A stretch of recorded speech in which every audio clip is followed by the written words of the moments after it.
Hello, my name is Erin from Juniper and Oaks. I'm a crochet pattern designer and I just love to crochet all the things. Today I'm just going to be winding up my hanks of yarn into cakes.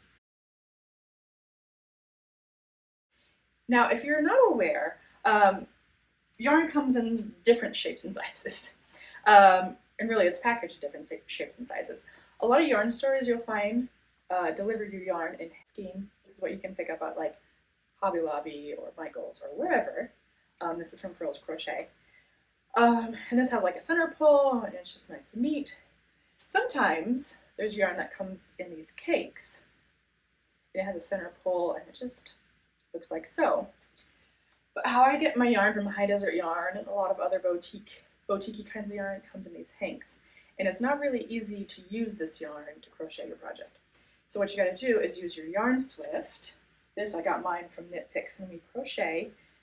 Use your yarn swift and a yarn winder and create these cakes of yarn from these hanks. Okay, so that's what I'm gonna be doing today. I'm not really gonna describe the process, but you can go ahead and watch me. Before we go ahead and start winding, which please go ahead and like this video, leave a comment below with how do you usually like your yarn? Do you like it in skeins like this? Do you like it in cakes like this? Or do you buy it in hanks like this and then change it into something else? Let me know. I guess there's a fourth option in just winding it into a ball. I used to do that all the time. And I still kind of do that when I have leftover scraps of yarn from a skein or skein. But this is what I'm doing with this yarn from High Desert Yarn. I'm going to be creating a pillow with this. So I need to go ahead and get designing, but before I do that, I gotta be able to use the yarn. Let's wind some yarn.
Okay, I hope that you learned something about winding your hank of yarn into this cake like this.